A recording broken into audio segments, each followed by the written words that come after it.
Sí, señores, muy queridos todos. En el marco de un nuevo año y amparados en la cautela, la prudencia y el cuidado ante la ola de incertidumbre que plantea esta nueva ola pandémica que nos está afectando, pues continuamos con las actividades de la Cátedra de Educación y Sociedad, en este caso un ciclo de 4 conferencias compartidas con el Foro y Aula de Literatura, donde intentamos ofrecer nuevas ideas y aportaciones que ilustren el ámbito socioeducativo. Una vez más, quiero agradecer a todos ustedes su presencia, máxima en esta tarde fría de invierno. Son ustedes los que siguen dando vida a este proyecto ilusionante, un proyecto esperanzador, donde lo importante, como decía Emilio Lledó, es crear libertad intelectual y capacidad de pensar. Es así desde este nuevo espacio marcado por la incertidumbre de un tiempo que nos impone unas exigencias a las que hay que seguir dando respuestas cada vez más veloces y eficaces, queremos una vez más hacer visible un conocimiento educativo a veces enclaustrado o excesivamente segmentado, y por tanto nuestro objetivo con este ciclo dedicado en torno a la educación en Andrés Manjón junto con el aula de literatura es acercar el pensamiento educativo a la sociedad, ofreciendo una serie de actividades que susciten la reflexión y el interés por el ámbito educativo y su incidencia social. Como dijimos el martes pasado en la inauguración de este ciclo, no podían faltar en las actividades de esta cátedra y en la del aula de literatura referirse a Andrés Manjón y su obra educativa, precisamente cuando estamos próximos a celebrar el centenario de su muerte. Es indiscutible que la obra maestra de Andrés Manjón está asociada a la fundación de las escuelas de la Ave María, movido por la pobreza y la estructura de muchos de los niños que he encontrado a diario en su tránsito hacia la universidad en las cuevas de San Román. Lo que se inició, según sus palabras, en una cueva de gitanos en 1920, ocupan 11 hermosos cármenes en Granada, como vimos y nos dijo José Andrés Palma el pasado año. Además de esta obra educativa, lleva asociada la creación en 1905 de un seminario de maestros orientado a proveer el movimiento avemariano de profesores adecuadamente formados. Por ello, este ciclo comenzó con la semblanza de Andrés Manjón y su proyecto educativo, seguida de la incidencia y significado de este proyecto en áreas concretas como lengua y matemáticas, cerrando el ciclo con el patrimonio educativo y cultural que atesoran las escuelas de la Ave María. Hoy, segunda conferencia del ciclo, la hemos dedicado a ámbitos más concretos y específicos, como es la enseñanza de la lengua y la pedagogía manjoniana. Así que es por ello que nos acompaña alguien muy querido para nosotros, como es el profesor don Antonio Romero. Pues bienvenida, bienvenido.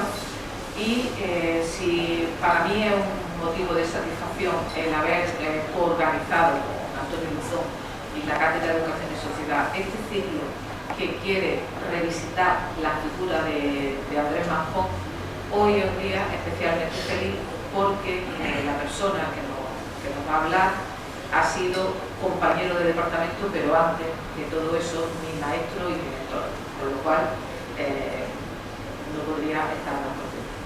Cuando Antonio Luzón y yo diseñamos el ciclo, pensamos que tenía que empezar con una conferencia, como la que nos dio el profesor Palma, sobre el contexto sociocultural de la labor de Manjón. Pero nos parecía también que había que profundizar y concretar a la hora de la enseñanza, de meterse en la aula, esos niños con esas características, como proponía Manjón, que en su escrito hay muchísimo sobre eso, que se enseñaran las materias concretas.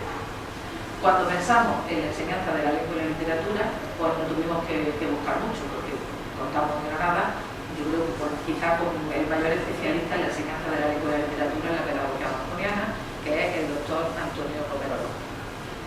Antonio Romero López empezó siendo profesor en la escuela normal, él estudió pedagogía, es 2 veces doctor, hizo 2 tesis doctorales, autor de un sinnúmero de publicaciones derivadas de sus investigaciones, director de más de 15 tesis doctorales, fue director del Departamento de Didáctica de la Lengua y la Literatura, al que yo pertenezco, fue decano durante 8 años en 2 mandatos de la Facultad de Ciencias de la Educación, con lo cual no solo combina ese rigor investigador y de su producción científica, sino que también ha sido una persona que ha puesto su trabajo y su tiempo, muchas horas, al servicio de la gestión y de la mejora de la facultad.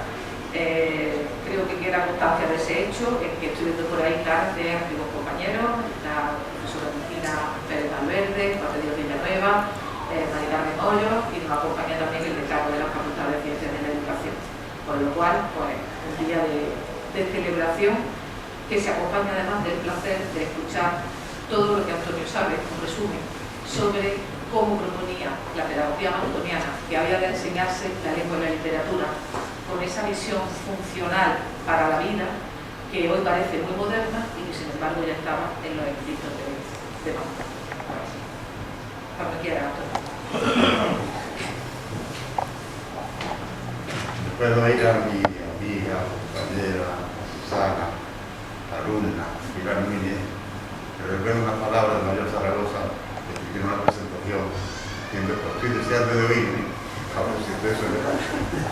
Yo realmente quiero, en primer lugar, agradecer a ustedes, de todo corazón, la asistencia. Yo creo que además, dadas las circunstancias que estamos de pandemia y demás, hay que tener mucha fuerza de voluntad, hay que tener también, pues no sé, mucha vocación mariana para poder asistir a esta conferencia que yo, aunque todo lo que se ha dicho, la verdad, ni sé tanto ni tampoco.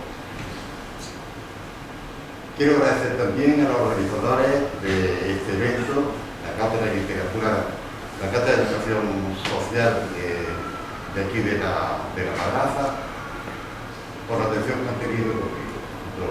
Me llamo Pilar, yo un poco dudando, porque a la altura, después de 15 años jubilado, porque tengo una conferencia, no sé, tal, pero la verdad es que precisamente por la persona que me llamaba y por el tema, porque termino encariñándose lo mismo a las personas sobre las cuales investigan, me sentí, de cierto modo, obligado, y hoy me alegro de haberlo hecho, porque sé que ustedes me perdonarán esta deficiencia que yo pueda dar.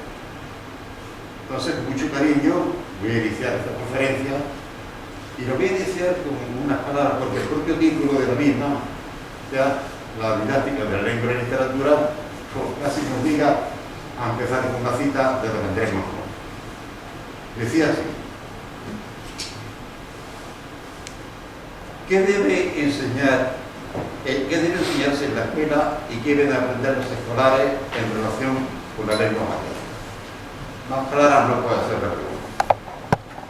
Él se lo hacía y él se respondió lo siguiente: deben los niños aprender a hablarla, leerla, escribirla con buena letra y ortografía, combinarla y componer, escribiendo diarios, cartas, cuentos, y a ser posible analizarla y saborearla, gramática y literatura. Y añadía: todo por grado, sin cesar, pues la lengua es el instrumento de toda enseñanza y el ejercicio de todas las facultades. Yo digo, si la lengua es el instrumento de toda la enseñanza y el ejercicio de todas las facultades, sean o no sean especialistas, profesores de lengua que me asisten, la lengua a todo, absolutamente a todas las facultades.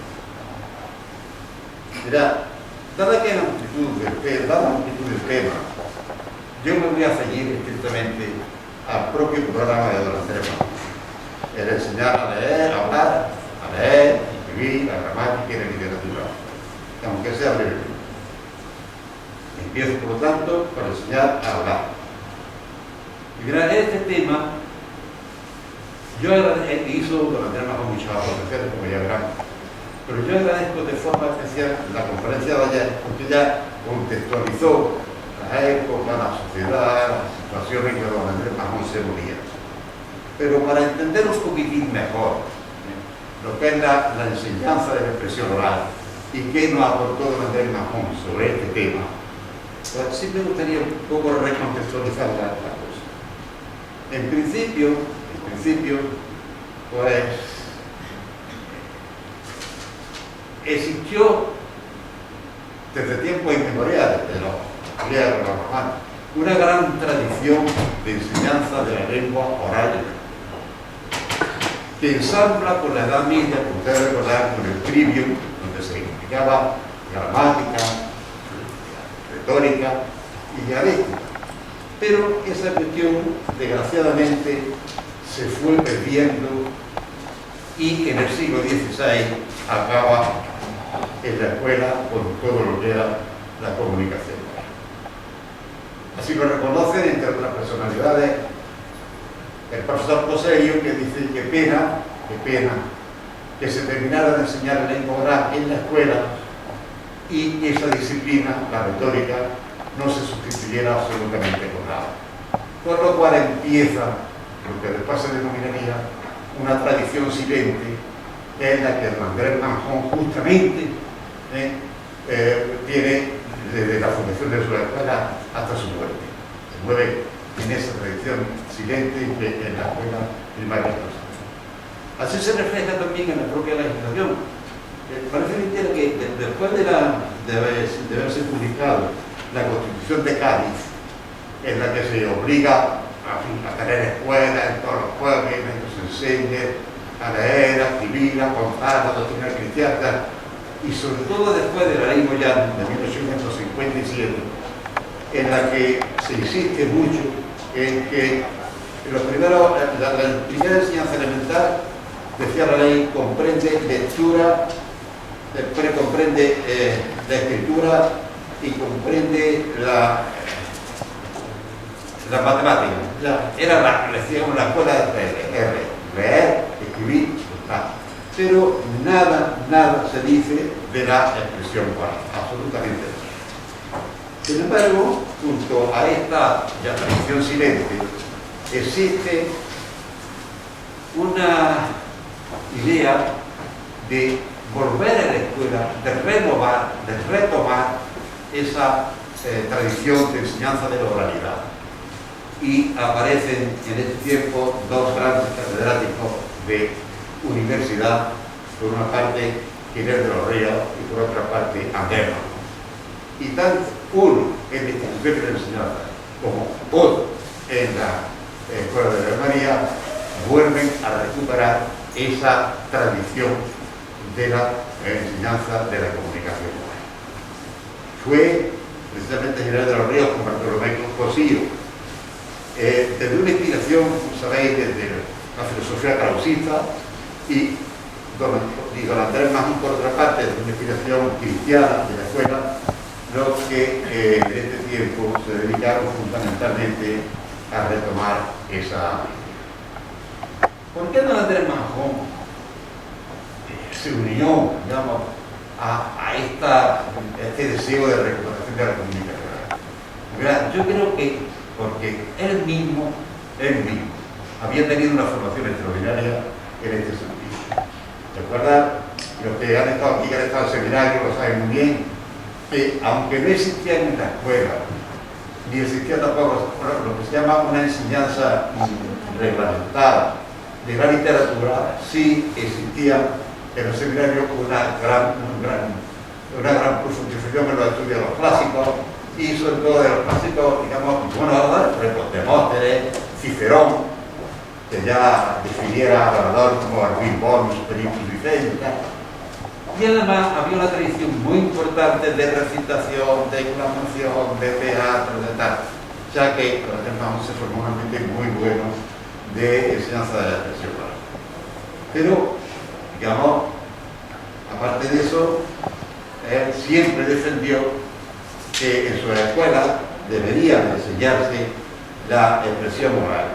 Y Entonces, recordaba él mismo cómo la propia ratio studiorum de los jesuitas le hizo un gran bien para la enseñanza, en su caso para el aprendizaje de la comunicación oral.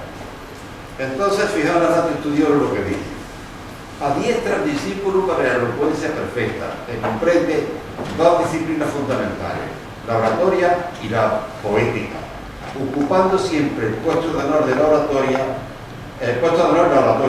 que no mira solo la utilidad, sino que cuida también de la elegancia en el discurso. Y en esta línea formativa, don Andrés nos dijo, dice, las aplicaciones de la retórica y de la poética y sobre todo la oratoria sagrada me sirvieron mucho para el desarrollo de mi propia profesión. Así las cosas, intentó llevar la didáctica de la comunicación para las escuelas, pero siempre fundamentado en lo que él defendió, en la enseñanza activa de los alumnos. ¿Qué aporta don Andrés? Pues no solamente, que no es poco, el regreso de la comunicación oral a la escuela, abandonado ya desde hace mucho tiempo, sino la forma de hacer. No se aprende a hablar con las reglas de la retórica, que por eso cayó, que los niños no aprendían. No se aprende a hablar con las reglas de la retórica. Únicamente la ejercitación de los niños es la que le hará que aprendan a hablar cada vez más. El ejemplo del maestro es la puntería y la propia ejercitación de los niños. Los discursos artificiales, decían, no sirven para nada, y menos para niños que tienen necesidades expresivas dado el ambiente sociocultural en el que se desenvuelve. Entonces, si las reglas de retórica no sirven para nada, ni tampoco los discursos altisonantes de los maestros tampoco, ¿qué decía él? Bueno, vale, ya aprovecha mucho más el diálogo ya muy sencillo sobre las cosas que una peroración llena de ciencia y aderezada con todos los aderezos de la retórica.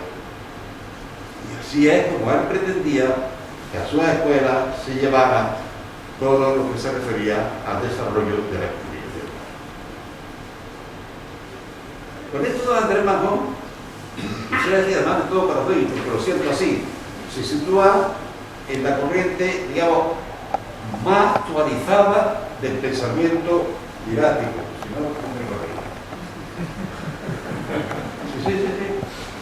Y yo creo que don Andrés Magón no solamente, fíjate, tenía una buena formación, sino que se había leído, y no puedo asegurarlo con toda certeza, pero sí, una obra de Eduardo Benot, que fue una de las más de vosotros que conocíais, y si no yo, la verdad, por lo menos a los que son de lengua se lo recomiendo, que se titulaba La gramática filosófica de la lengua castellana, y era de 1910. Y desde luego, se trata de la expresión oral maravillosamente. A mí me la recomendó Bernard Potier. Mientras salió una edición nueva, facímil, de la gramática de la gramática del cual. Una voy a comprar. Y cuando la leí, que había estudiado ya con anterioridad Mahón, dijo, perdón, Mahón tuvo que leerse y esto es para el medio, porque es que son palabras prácticamente cantadas. Y además, magníficamente hecho. Pero es que además, abreviado también, lo que termino de decir, pues, yo diría con el Mónico Serio y con Pedro López Morales, que defienden exactamente en la actualidad esta misma idea que don Andrés Magón, que celebramos dentro de poco el centenario de su muerte, ya defendía su tiempo. Por lo tanto, si acaso, no sé, las conclusiones, por la siguiente diapositiva. Me gustaría terminar, fíjense, con una cuestión, y es la siguiente, que en este momento en lo que se plantea, cuando se habla de la enseñanza del español en la escuela, andaluz sí o andaluz, dialecto sí en la escuela o dialecto. Yo que soy maestro, ¿qué te va a hablar? Castellano, en el origen de entonces y en el de ahora. Santo de Andrés Mahón, que era un nombre tan castellano, tan austero, ¿qué pensará de Andrés Mahón sobre la enseñanza de los dialectos? Y por ejemplo, los romidines, los niños con el seseo, la plaza, la casa, los prosetines, los trasores, hay que pasar aquí, y es tan castellano y tan claro. Pues fíjense si era tan de actualidad, tan sorprendente, que él mismo se pregunta, ¿debe prohibirse los dialectos? Y se responde, dice, no, porque los alumnos los aman más que a ningún otro. No porque quizás no aciertan a pensar ni a orar. Como lo estamos leyendo, no es necesario no, porque para mirar por la unidad de la patria no es necesario matar las regiones. Basta con que la lengua común, que es la castellana o española, sea la lengua oficial como afirmación, testimonio y conservación de esta unidad. Y lo demás, decía don Andrés, dejarlo al tiempo. Ya está. Pues ya llegó el tiempo. Y el tiempo es que están defendiendo todos los lingüistas y todos los didactas exactamente igual que él. Así que, con esto, pasamos a la enseñanza de la escritura, sobre la que también hizo buena aportación. Siguiendo la misma línea de pensamiento, de su activismo pedagógico, y que defendía que hablar se aprende hablando, a escribir se aprende escribiendo y leyendo. Hablar se aprende hablando y leyendo a los demás. Ya escribir, pues se aprende escribiendo y leyendo. Bueno, pues dejando aparte, digamos, lo que era la iniciación de la lectura y de la escritura de Mahón, que para eso fue bastante tradicional y muy respetuoso con sus maestros. Lo que más le interesó a él fue cómo enseñar en la escuela la ortografía y cómo enseñar en la escuela la composición escrita, que son, digamos, los dos caballos de batalla de la enseñanza de la literatura, y todos los maestros ya quiero saber cómo enseñar la ortografía, cómo enseñar la composición escrita. Y para eso don Andrés Mahón, bueno, se empezó a preguntar a uno, ¿y la ortografía sirve para algo? No sirve para nada. Pero hay una cosa importante, y es que a los niños se les discrimina por la ortografía. De manera que dice, por la ortografía se conoce la cultura de una persona y hasta su carencia y hasta sus intereses.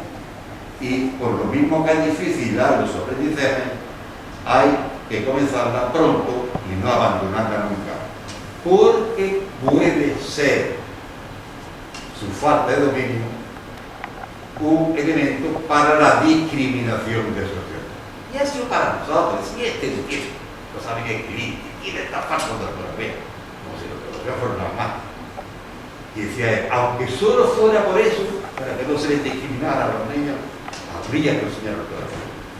Y entonces se encontró con lo siguiente: o se enseña con la tradición, la letra con sangre entra y para usted de contar, o aquí lo que hacemos es renovar los métodos, los procedimientos y las formas de enseñanza de la ortografía. ¿Y a qué se dedicó? Pues fundamentalmente a eso, a renovar procedimientos, métodos y de la enseñanza de la ortografía. ¿Y qué hizo? Pues mira, una cosa muy sencilla pero muy interesante. Lo primero fue distinto. ¿Cómo había que enseñar ortografía? ¿Contextualizado o descontextualizado el resto de la gramática? Y decía, no, mira, como la gramática tiene 4 partes, analogía, sintaxis, prosodia y ortografía, ¿qué sentido tiene enseñar la ortografía fuera de las demás? Ninguno, absolutamente ninguno. Entonces, ¿qué dicen los demás sobre la enseñanza de la ortografía? Y por aquel entonces había un movimiento de renovación ortográfica que, encabezado por un amuno, pues pretendía que la ortografía fuera más fonética. Entonces, decía un amuno lo siguiente: en uno de sus ensayos, y ya lo había dicho antes, era amor y pedagogía, pero ya en uno de sus ensayos decía lo siguiente. Esto está en el Caballero de la Quinta Figura. Dice, si se adoptase una ortografía fonética sencilla, que aprendida por todos pronto, hiciese imposible, o poco menos, la falta ortográfica, no desaparecería uno de los modos que nos distingamos las personas, esto ya de buena educación, de aquellos otros que no han podido recibirla tan esperada, entiéndanlo con la ironía de un amor. Dice, qué meritorio aquel, o sea, qué martirio aquel a que se someta a los pobres niños para que no sean ordinarios sin que por ello lleguen a ser extraordinarios jamás. Lo mismo que dice el Pablo, no te pasan el niño ordinario, extraordinario. Usted no va a ser extraordinario jamás, aunque quiera la Unión Europea. Y porque distinguirá entonces los ordinarios de los extraordinarios, pero lo que habla de los padres, de buena educación, de buena educación. Y entonces, uniéndose a este digamos, movimiento de uno de la formación de la ortografía fonética, que no hacía más, tampoco era bueno más que unirse a lo que ya había dicho el rey Afonso X el Sabio, o Antonio de Nebrija, o Mateo Alemán, o Gonzalo Correa, o incluso Andrés Bello. Y no pretendían tampoco una reforma radical viendo la ortografía, sino más bien que se trataba, en todo caso, de simplificar la ley escrita, pero no de abolir. Entonces Mahón, como yo decía, que se dio cuenta de que no se discriminaba a los niños y tal, pues se unió a este movimiento de la adopción de la ortografía y diciendo lo siguiente. Ojalá llegue un día más sencillo por amor, pero diciéndolo bien, en que baste esta regla, la de la pronunciación, para que 100 millones de hombres, que en aquel tiempo, ahora diríamos que hay 500 millones de hombres, que hablan el castellano, sepan escribir hablando.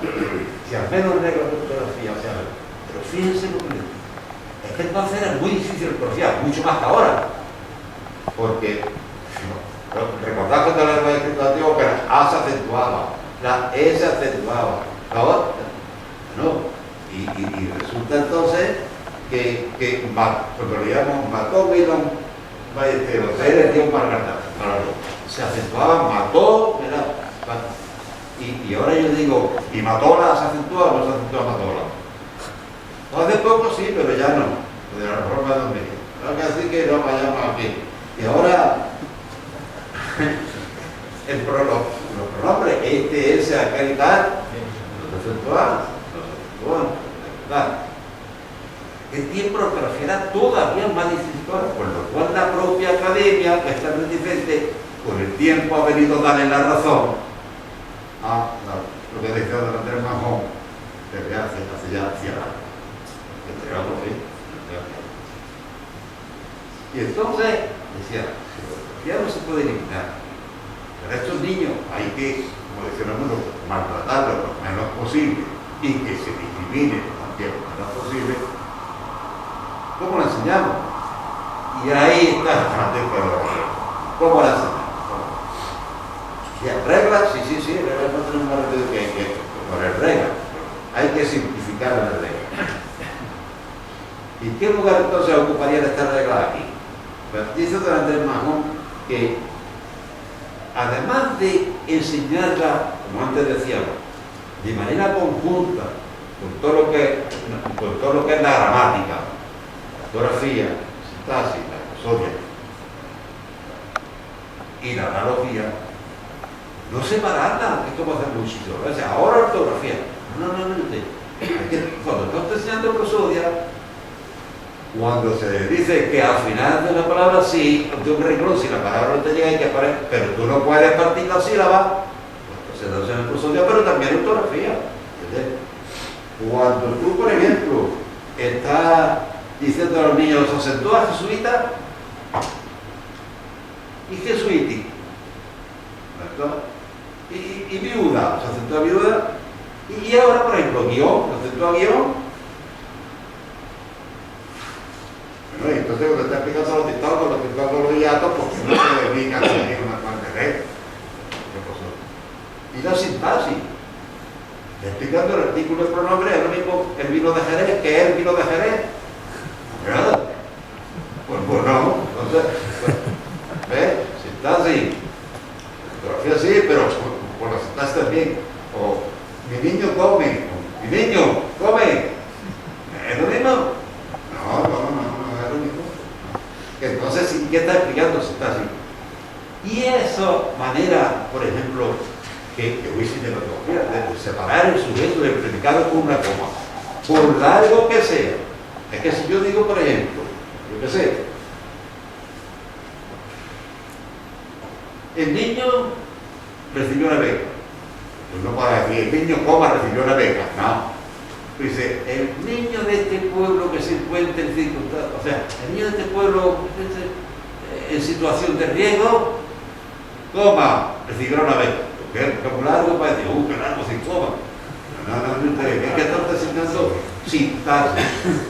Entonces, se coloca un poco de tiempo, lo sube está igual, y ya están aprendiendo también la ortografía. Luego, la ortografía, decía desde el Mahón, hay que enseñarla contextualizada, enseñanza de la y reglas pocas y bien aplicadas. Y sobre todo, insiste, a través del ejercicio de la propia escritura.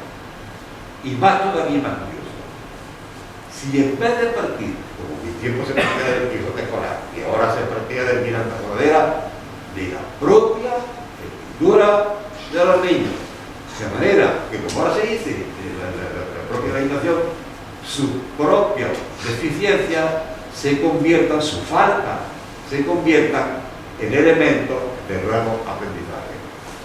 Un manjoniano puro y duro. Dicho hace 100 años. Dice, escribiendo, y con esto pasamos a la redacción. Escribiendo un niño con mayor o menor ortografía se puede entender, pero lo más importante de la escritura, bastante más que la ortografía, es la composición escrita. Y entonces, ¿qué hace Dolores del Mahón? Por lo que la cosa de la composición. ¿Cómo pueden componer los niños aquí? Mucho cuidado. Que salga de ellos mismos. Que tienda a desarrollar sus propios intereses. Que se encuentren motivados para la escritura. Y entonces se inventó el diario escolar. El diario escolar, yo creo que se inventó Andrés por la propia tradición que hay tenía de seminario, que era la escritura del diario, pero era un diario más íntimo. Este diario de don Andrés Mahón, que predica para las escuelas como medio didáctico para la enseñanza de la comprensión de la escritura, no es el diario íntimo del niño, ni muchísimo menos, no es el diario íntimo del niño. No. Ese diario, decía, hay que empezarlo por uno. Por lo tanto, una vez que el niño ya sabe los primeros trazos y escribe las primeras letras y es capaz de escribir la primera frase, inmediatamente hay que dejar a un lado completamente lo que sea la escritura mecánica. Eso de la copia, del renglón, nada. Y dedicarse fundamentalmente al desarrollo de la escritura autónoma y el desarrollo de la escritura autónoma a través del diario. Pero un diario entendido de manera, digamos, muy abierta. No es el diario, insisto, de intimidad, no, diálogo abierto. Y decía él, escribir cuando se empieza pronto, se decía, hay que empezar pronto, tan pronto como a leer, porque era partidario de la enseñanza simultánea de la lectura y de la escritura, y se ejercita mucho y emplea en discurrir y en pensar, eso no es copiar, es un medio fácil y poderoso de educación intelectual que ningún maestro puede preterir ni postergar. Lo haría mal. Hoy, por ejemplo, en la escuela actual, lo refiero yo, por ejemplo, cuando yo, antes de jubilarme,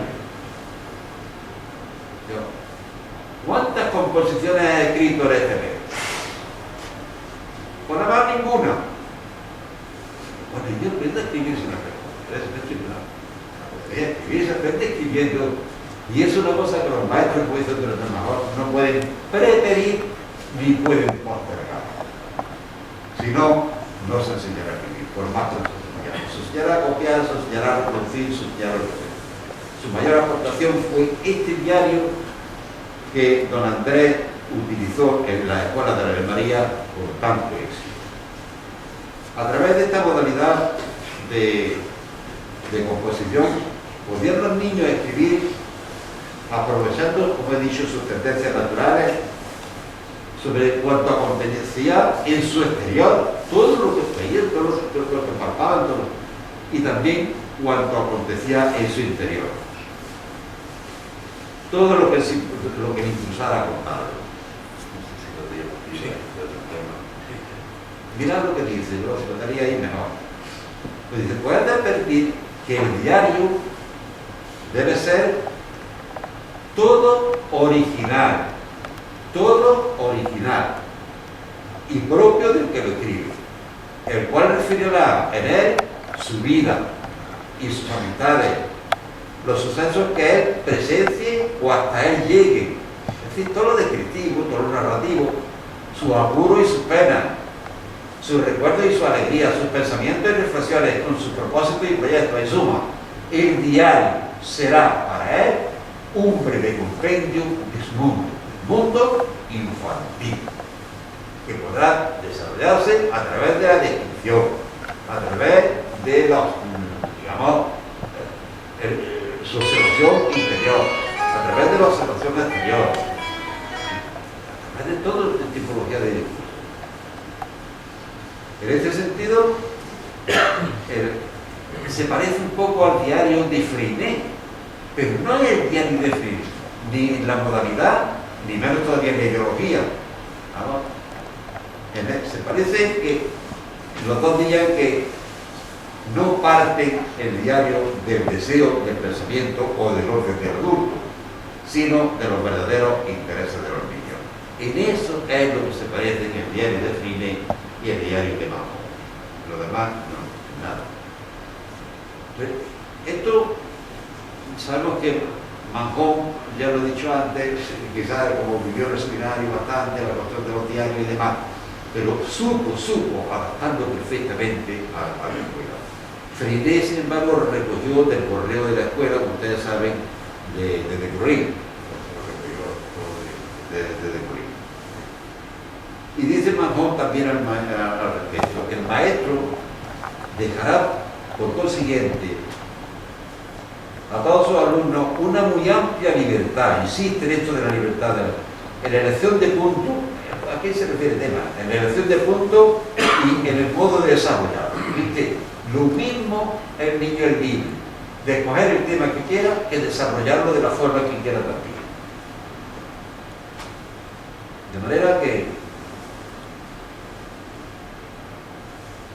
lo cual no quita, dice, para que el esto como el todo sea maestro, llevando un diario que sea modelo. Esto existe mucho, que los maestros fueron modelos de todo, evitando que los niños propendan en lo suyo, en su diario, a lo que sea juguetón, a lo que sea bajo, a lo que sea chocarrero, es decir, a lo que no se adecue a lo que está describiendo, a lo que está haciendo, a lo que está haciendo. Además de eso, dice, alabar, corregir la falta, estimular los dones y virtudes, el valor pedagógico que tiene, afinar la verdad y exactitud de los juicios, en la corrección del lenguaje, en la hermosura de la expresión, y dice Mahón, y en los ápices de la gramática. Sí, podemos llegar a la altura ya de la finura sintáctica en la escritura. Dice, en efecto, el trabajo del diario en la aula de Mahón, como hemos dicho, se hizo por libertad, pero además atendiendo a las distintas tipologías de diario. Lo mismo escribir una carta que un recibo de las cuentas de la casa, que no había una biografía personal, una anécdota, cualquier cosa. Pero fíjense, Mahón no solamente en su didáctica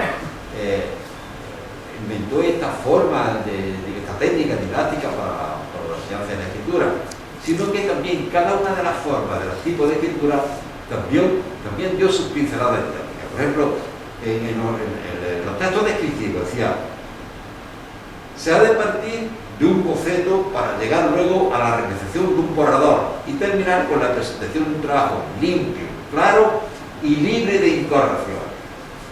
Ya lo que hiciéramos nosotros por algunos de los trabajos de escritura, ¿no es verdad? Ya lo que hiciéramos hasta para algunos de los trabajos de escritura. Pues así fue, sí. Ahora bien, quizá lo más de María, y esto hay que reconocerlo, fue también no ya el valor didáctico que le atribuyó al diario, sino también el valor pedagógico, como a través de la escritura tiene que ser una escritura educativa. Mahón no entiende la instrucción sin educación. Y entonces ahí se dice que será un medio para el educador abra la ventana de la inteligencia del educando, a fin de que el educando se asome y vea, observe y estudie. Y dice, y lo pone hasta con negrita, educar no es transmitir ciencia, sino abrir ventanas, esto es, la inteligencia al campo de la verdad. Hagan ustedes la inteligencia al campo de la verdad. En definitiva, yo diría que entonces, en orden a este tipo de composición, Mahón primero se muestra un gran seguidor de las aportaciones de otros autores respecto a la escritura. No sé si conoce bien también las peticiones sobre una reforma de la ortografía a la que él se adhiere. Supo, como todos ustedes también, mantener su respeto con todas las instituciones, sobre todo con la Real Academia. Y desde su academicismo supo impulsar una enseñanza de la ortografía menos dificultosa y ardua, y al tiempo que proporcionó también una nueva orientación a los maestros y un material para su escuela. Siempre, hasta los cartillas la hizo con los silabarios que tiene. Sus grandes aportaciones, como hemos dicho, pues son metodológicas, sobre todo el diario, el programa de cosas que no sé, retomado, no sé cómo ahora en los cuales de María se llevará a cabo, pero todo esto, pues, en la Escuela de la María existe el documento, bueno, aquí, que en los tiempos que yo investigaba no había ni siquiera orden ni control, porque don José Montero los tenía ahora sí ya hay un archivo que se puede visitar y ver todo lo que estoy diciendo perfectamente sin problema ninguno. Todo esto durante el Mahón lo aprendió mucho de un padre franciscano suizo, el padre Girard, que escribió un libro, pero también muy precioso de enseñanza de la lengua, que se llama, lo llaman así, la enseñanza de la lengua regular la enseñanza regular de la lengua materna. Aquí en España se tradujo la cuarta edición en el año 1876 y don Andrés Mahón la conoció muy bien. Dijo que lo conoció muy bien porque sin citar la obra, sin embargo cita al autor, cosa que tampoco era corriente en aquel tiempo. Ahora citamos mucho la tesis doctoral de Dina del trabajo, aunque sea alguna chorrada se cita también la tontería. Pero que en aquel tiempo no citaba absolutamente a nadie, ni los institucionistas de la enseñanza, ni Mahón, ni nadie. Es que no se tiraba a citar y y entonces, pero Mahón cita el nombre del padre Gerard. Claro, si ya busca las obras de Gerard, te da cuenta justo lo que Mahón sigue es esta enseñanza de la lengua del padre Gerard. Y además lo hace muy bien. Por fin, lo que más considero, no sé si daría la positiva, Mahón lo que dice que, aun siendo seguidor como lo fue, tanto del padre Gerard como de la Real Academia Española, sobre todo lo que se refería a contenido de la enseñanza, sin embargo, insiste mucho a los maestros en lo siguiente, que después lo veremos en la enseñanza gramática. No considere, pues, el estudio de la gramática como necesario ni útil en sí, ni para mí, Los conocimientos gramaticales no son útiles ni en sí ni para los niños, sino como medio auxiliar de la perfección y corrección del lenguaje hablado y escrito, singularmente para especial programa. Es un auxiliar del lenguaje hablado y del lenguaje escrito, pero nadie aprende estudiando gramática. En la gramática es sobre lo que ya aprende para perfeccionar lo que diga. Por lo tanto, no se ascribe a ese movimiento de enseñar gramática enseñar lengua. No. Enseñar lengua una cosa y enseñar gramática otra. Y enseñar gramática para mejorar enseñar lengua es otra. Y estas tres cuestiones las aclara Manjón muy bien y muy de actualidad. Ya Américo Castro advirtió en su día, ya dijo que una primera confusión que conviene remover es la idea absurda de que el idioma se enseña enseñando gramática. Bueno, pues esto lo dio en el año 22, la enseñanza del español en España, por la enseñanza del idioma. Pero con anterioridad a él, pues en la institución libre de enseñanza, José de Caso, que he dicho sobradamente, uno lo decía por todos sitios, odiaba el epítome de la Real Academia. Lo odiaba, ya decía, no enseñe más a los niños eso. A los niños hay que darle la lengua, no los moldes, como cuando se hace el queso. Pero te parece que eso me da los moldes, sí, pero si no tengo leche, ¿para qué quiero los moldes? Es lo que decía. Deme usted mucha regla, pero si no domino la lengua, ¿qué quieres tú? Usted imagínese un almacenero de aparte, yo no también le enseña ahora la gramática. Enseño primero a hablar y a escribir y a leer, y después a reflexionar sobre lo que hago. Eso sí. Bueno, por terminar con el problema de la enseñanza de la escritura, os diré que don Andrés Manjón no entendía la enseñanza de la gramática, de la escritura, fuera tampoco de la enseñanza de la gramática. Es lo que decía, gramática sí, pero gramática ¿para qué?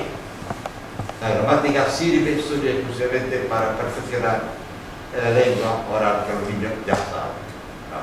Porque llegan de su casa habiendo aprendido ya la lengua. Ahora, eso sí, ¿no han aprendido bien? No. Hay que enseñársela. Sí. ¿Cómo? Usándola y perfeccionándola. Bueno, enseñándole también el uso de la gramática. Bueno, por terminar, ¿qué podemos concluir nosotros en relación entonces con esto? Primero que don Andrés Manjón no fue ningún lingüista. Él no era gramático, y así lo puso. Además era catedrático de Derecho Canónico. Tenía una formación lingüística muy buena porque había escrito fundamentalmente en los seminarios, donde las humanidades se cultivaban en aquel tiempo como en ningún sitio. Heredero de la escuela monacal, Pues en este sentido, don Andrés, insisto, no fue ningún lingüista, pero sí disponía de una formación humanística y de lengua española extraordinaria. Otra cosa importante que nos da ejemplo, que estaba muy bien informado sobre todo lo que se hacía en su tiempo. Sobre todo lo que publicaban los escritores de reconocido prestigio. Y también de lo que se escribía en instituciones españolas y extranjeras. Por ejemplo, de la Institución Libre de Enseñanza conocía todas las publicaciones. Pero también conocía muy bien las publicaciones de la escuela suiza del padre Girard y también la escuela de Pestalozzi. Todo de ahí sacó toda su enseñanza intuitiva. Su originalidad estriba en sus aportaciones didácticas, no en su lingüística. Sobre todo, en lo que he dicho antes, en sus métodos nuevos, procedimientos nuevos y formas nuevas de enseñar la gramática. Sobre todo, y la lengua en general. Que fuera lo que quería más activa, más intuitiva, más lúdica y más práctica. En este sentido, no sé si hay una diapositiva sobre que... A ver, no sé, estos círculos lo conoceréis todas las variables de sobra. Que era una forma de hacer dinámica la enseñanza de la gramática y de conectarla con la enseñanza de la lengua. Ahí lo que tenía es cómo se enseñaba la oración gramatical. Sujeto, verbo, complemento directo y tal y cual. Pero yo entiendo que el centenario de del fundador de la Ave María, abrirá la puerta de la Ave María a todo el que quiera visitarla, y entonces tendrá una ocasión de verlo en el suelo, hecho como con ladrillo, empedrado, como los niños se situaban allí para aprender la gramática de esta manera, dramatizándola. Bueno, pues lo que es más interesante, fíjense, la aportación de la más música, pero es muy interesante, lo digo para que lo encontré interesante. El diario de sesiones, y sobre todo cuando levantaban hasta de la reunión los maestros, que tenían no tantas reuniones como creemos. Le decían a Andrés Pablo, no, reuniones no, que por la Junta se va la agua. Junta no, la Junta está. No quería que se fuera la fuerza de los maestros, no tantas juntas. Bueno. Pero sí son interesantes las conclusiones de las multas que los maestros y las maestras sacaban, porque te explican con total meticulosidad cómo han llevado a cabo la enseñanza de la gramática. El poema por el que empiezan las oraciones, como luego se lo llevaban al patio, jugaban con los niños allí. Es una delicia, como ya digo, yo me divertí en la investigación que hizo sobre Mamón más con las actas de los maestros y de las maestras, por lo extraordinariamente, lo meticulosamente que lo explican todo. Ahí tenéis una fuente inagotable. Pero en eso fue absolutamente evidente. Digamos, claro, unos decían, por ejemplo, no hay que enseñar gramática, sí, pero bueno, no hay que enseñarlo. Acá hay que enseñar cómo se enseña, te lo está pidiendo la legislación. Y vamos, bueno, no hay que enseñar, no, hay que enseñar. Pero, ¿cómo hay que enseñarla para que lo tenga que hacer? Ah, de esta forma. Y en eso fue absolutamente pionero. Por eso digo, en el último punto, que consiguió que en sus centros escolares se rompiera con el abuso de la enseñanza gramatical reinante en todas las escuelas, pero son absolutamente todas, y se sustituyera por un aprendizaje activo de la lengua en el que los ejercicios de análisis lógico, gramatical, se enfocaran fundamentalmente al desarrollo y perfeccionamiento de la expresivo y comprensivo de la lengua. Y por último, entramos en la enseñanza de la literatura. Brevísimamente, porque sobre lo mismo que hemos dicho, y hay que reconocer, por lo menos, yo estoy de acuerdo, que don Andrés Majón hizo una grande aportación, que yo he sintetizado al máximo en lo que hemos puesto sobre la enseñanza de la lengua oral, de la lengua escrita, de la enseñanza de la gramática, absolutamente todo, y la enseñanza de la literatura menos. ¿Por qué? Tiene su razón. Primero, ni él tuvo una formación literaria buena, porque en los seminarios no se estudiaba la literatura sistemática del hablando, era un poco historia de la literatura, pero lecturas de libros completos, de novelas, de enjuiciamiento, no.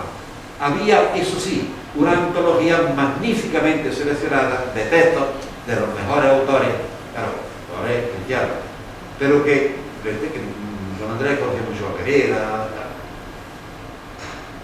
que nos servían, digamos, de formación literaria. O sea, entonces, más que información literaria, lo que se recibía era una formación literaria, digamos, en este caso, no contaminada. Y eso es un poco lo que... Mira, el mismo Rufino Blanco, que fue catedrático de la Escuela Superior del Magisterio, ya reconocía que no se enseñaba literatura a los maestros. Entonces, ¿qué no enseñaba maestros si no lo enseñaban a él? Hasta 1909 no empieza a enseñarse literatura en la Escuela del Magisterio. No existía la asignatura. Y a partir de ahí empezaron los maestros a formarse en literatura. ¿Qué pasó en la escuela? ¿Por qué no se enseñaba literatura? Pero, don Andrés Majón, ¿qué hace? Pues marginar la literatura. Bueno, pues como se marginó en otro ambiente, en todas las escuelas de su tiempo. Pero hizo una valoración extraordinaria del libro, exactamente igual que lo hizo la institución de enseñanza. Yo digo que casi con las mismas palabras. El libro es el mejor amigo del hombre, porque un amigo es el que mejor te aconseja, el que mejor te dice, el que más puede aprender, el que más te abre tu mente, el que tal. Cuando lo tienes al lado, siempre no. El libro sí. Pues entonces recurre al libro. Por eso la lectura desde es formativa, es liberadora, es extraordinaria. Si quieres, no sé, ampliar tu composición, lee. Pues en eso es... ¿Qué pasa ahora? Porque lo investiguemos. Tipos de libro y tipo de libro 1 y tipo de libro 2. Entonces, en Mahón influyó muchísimo la filosofía platónica. Platón, ya sabéis, en su República. Aquí hay que expulsar a los poetas que pueden contaminar a los niños. No, se puede. Primero, vamos a mantener a los niños y la juventud. Y luego ya la poesía.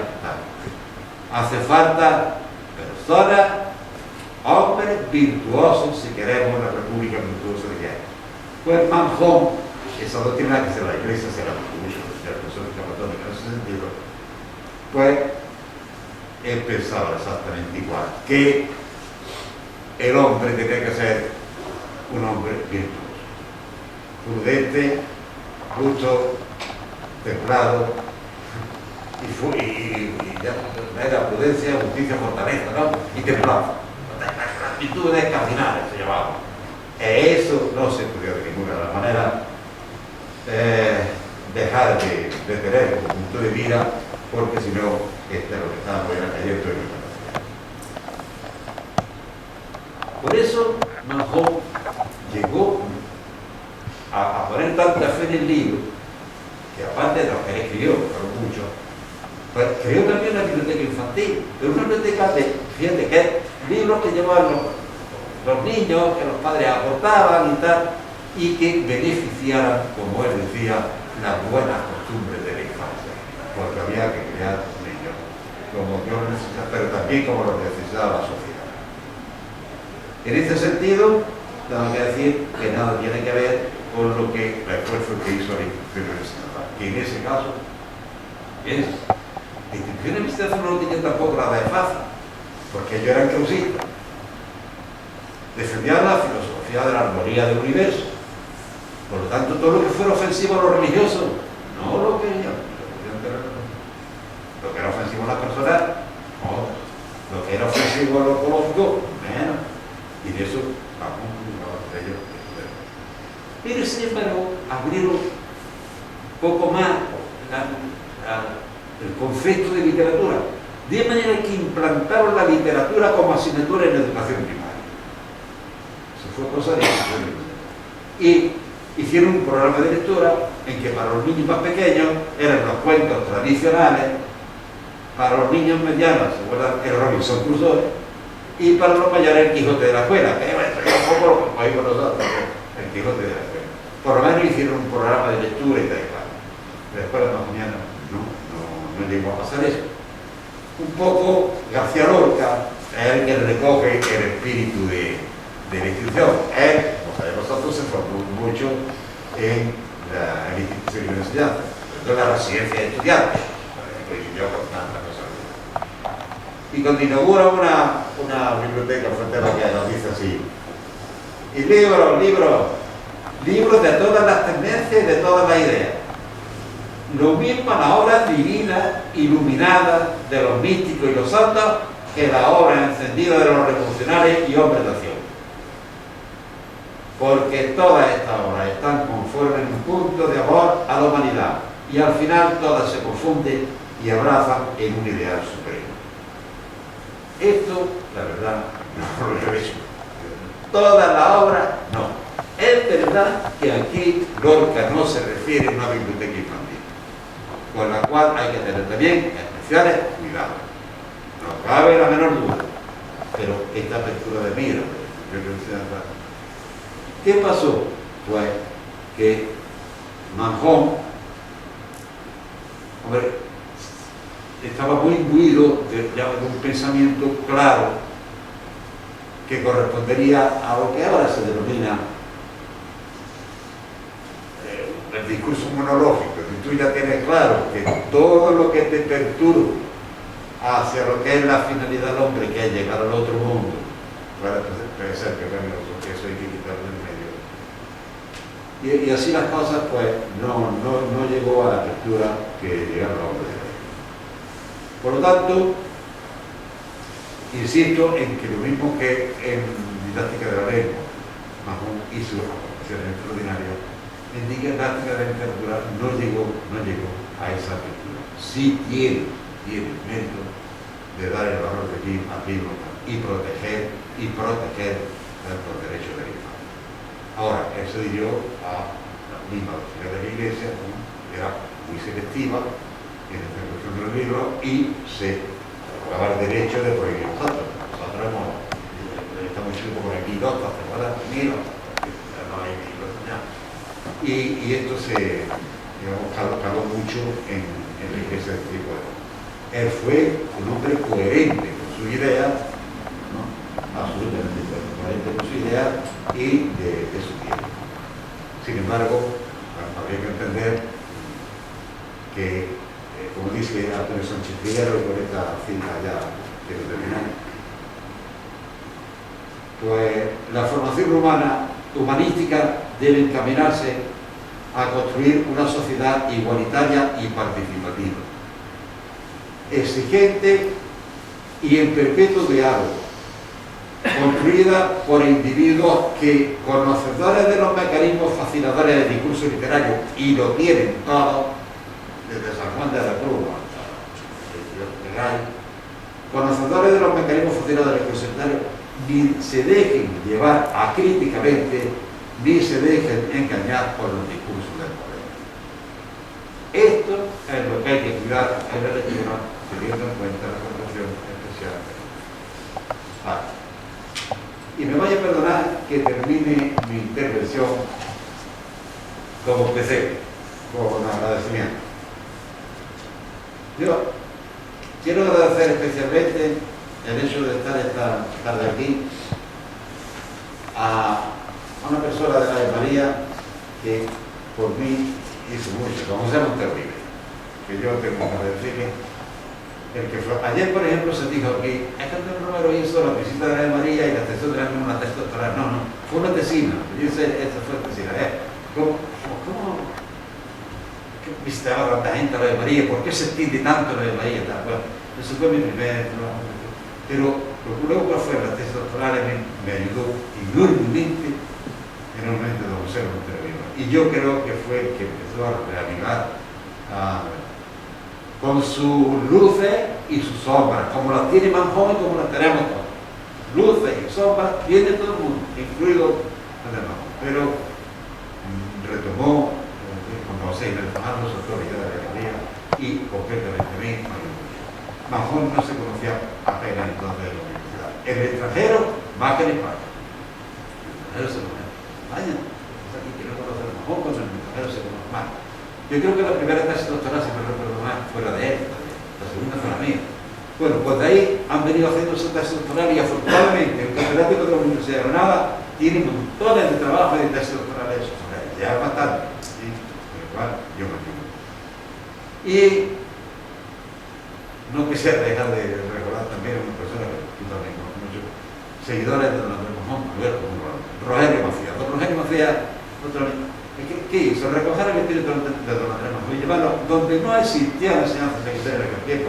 Era el Brifín, la Chana y el polígono de Cartagena.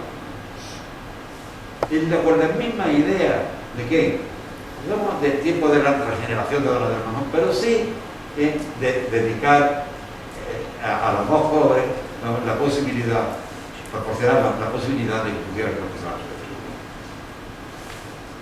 Un director escolar, y con esto vengo a hacer el profesorado, el que yo aprendí mucho fue Modesto Oro, un gran novemariano, un gran conocedor de la obra y un hombre culto y extraordinario. Y por fin, a todos los directores de la Ave María, que han sido, por lo menos en el tiempo que yo tuve que trabajar allí, magníficos y extraordinarios. Y a ustedes, insisto, con el cierro, muchísimas gracias por su asistencia y por todo. Muchas gracias.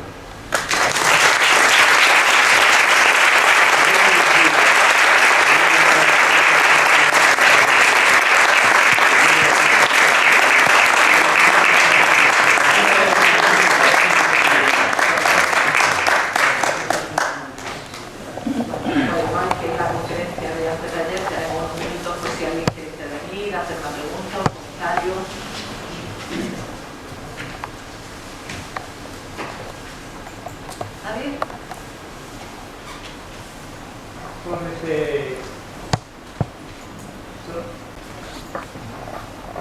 esta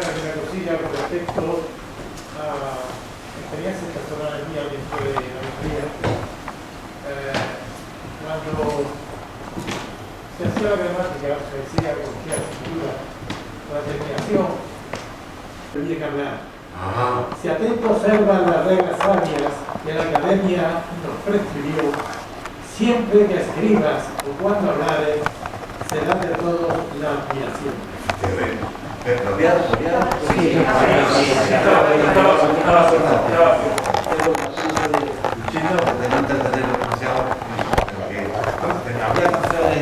Y había poemas, y dice, un poco trabajo en una casa encontrar los etiquetos que eran cosas magníficas, preciosas. Las maestras son poemas preciosos para los niños. ¿Qué es el nombre?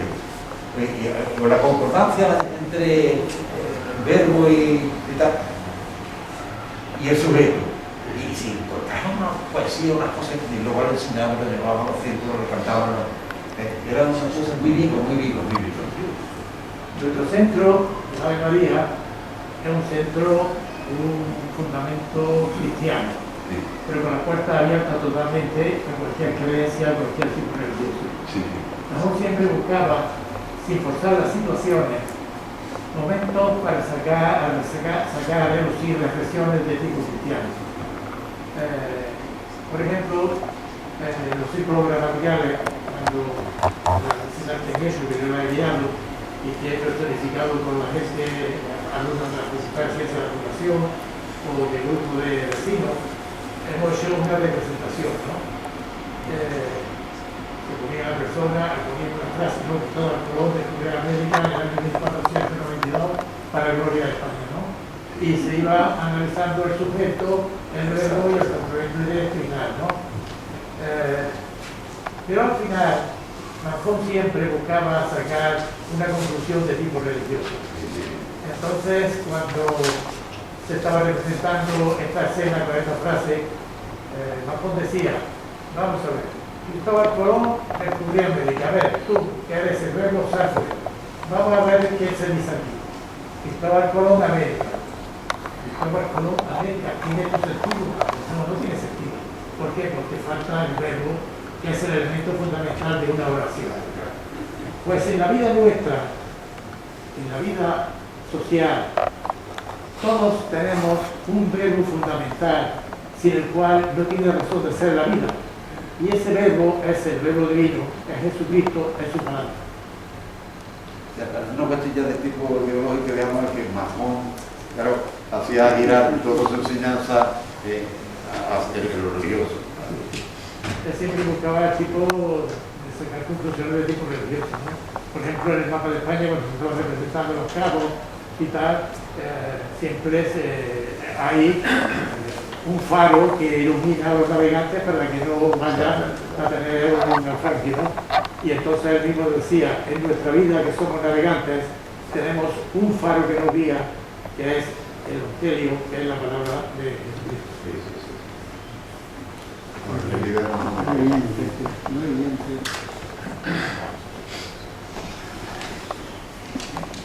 Buenas tardes. Al hablar de los diarios, yo quería preguntar, Antonio, me cuesta llamarlo llamar de Antonio porque fue mi maestro en primaria y acabó siendo mi maestro en el tribunal de mi tesis. Un acompañamiento didáctico integral. No sé si ha llegado a analizar diarios concretos de alumnos. Yo tengo una experiencia de una escuela que ya no existe, de Ave María, en la localidad de Zafaira. Me encontré casualmente en una investigación que hice sobre la escuela que había allí, de Ave María, un diario de 1902 de una niña que con 8 o 9 años contaba unas cosas preciosas, entre otras la impresión que a ella le produjo la primera vez que vio la máquina de vapor del tren de la línea que venía de San Francisco de Loja bueno, es impactante, de manera que le decía yo al otro comisario de la exposición que estamos preparando que ese diario es un elemento fantástico para la exposición, que no sé si hay muchos análisis hechos de otros diarios de niños.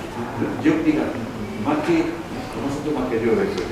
Yo lo que sí me gustó mucho, tú lo conoces, Montero. Entonces me hablaba de eso. Y yo, la verdad es que en los mismos términos que sucedía. Escribían los niños lo que querían. Había diario, te digo, porque tú dices, había otros que eran verdaderamente más sencillos. Y había otros que eran en las cuentas de su casa. Otros había visto niños yendo para la escuela. Cada uno lo que quería, ¿vale? Pero que no he tenido yo la ocasión que tú has tenido de tenerlo.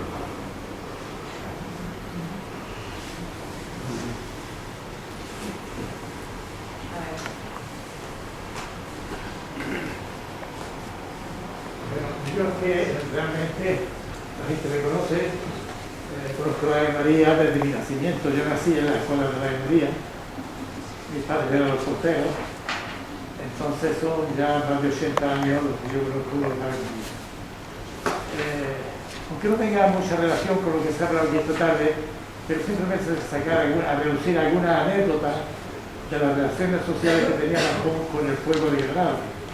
Él acostumbraba a sacar a sus alumnos a la calle, se cortaban unas banderolas, esas banderolas llevaban el anagrama de la Ave María, los niños las llevaban rojas, las chicas las llevaban con el fondo blanco y el anagrama azul, y en las procesiones tanto del Corpus Christi como de la Virgen de la Angustia, con la banda de música, la de la Casa Madre, cuando José Rodríguez, que era el director, o por la de Ayala, Canto de San Isidro, se recorría la ciudad. En la procesión del Corpus había un canónigo que le molestaba mucho que los niños fueran en la procesión, porque los niños ya sabemos lo que son, se sillan, se pelean, se daban con las banderolas, pero eso le gustaba al público.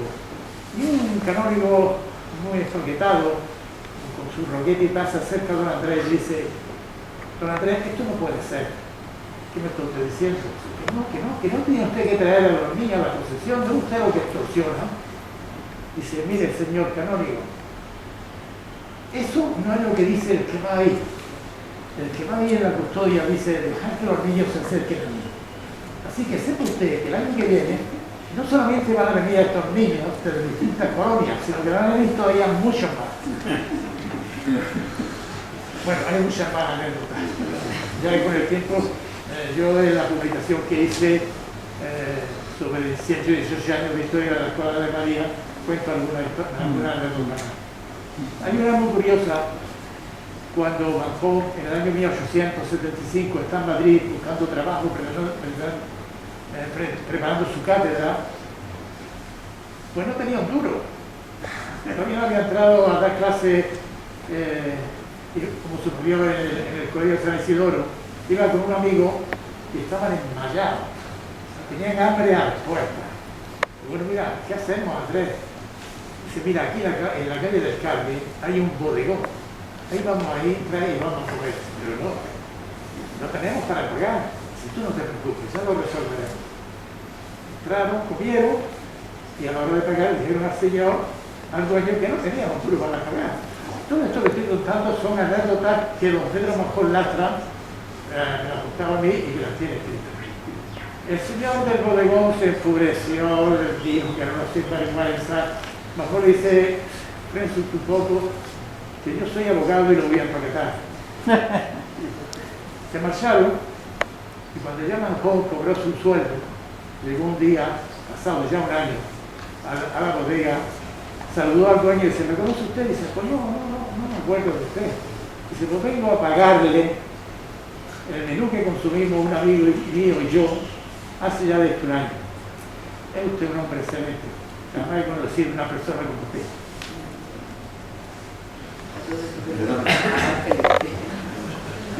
Perdón, te agradezco porque yo mismo lo sabía, pero como de la Ave María, y yo lo sé de verdad, pues no me voy a gusto si no menciono aquí a una persona que se crió también en la Ave María, que lo conocía, Andrés López Osuna, y que a mí también me hizo mucho favores y que yo lo quería mucho. Y creo que merece la pena nombrar un caso como este, porque hizo mucho por la Ave María, insisto como antes, con sus luces, sus sombras, lo que queramos, pero que también nació allí y yo creo que murió allí trabajando por la Ave María. Modesto fue un amigo mío muy íntimo.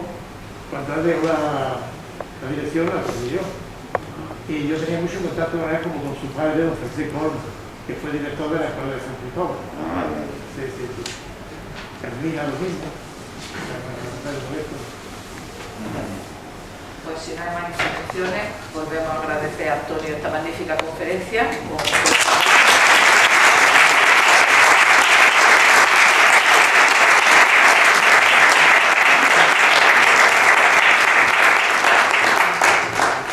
Quedan emplazados, si así lo quieren, para la próxima, que será el día 7 de febrero a las 7 de la tarde, sobre la enseñanza de las matemáticas y la pedagogía amazoniana. Muy bien.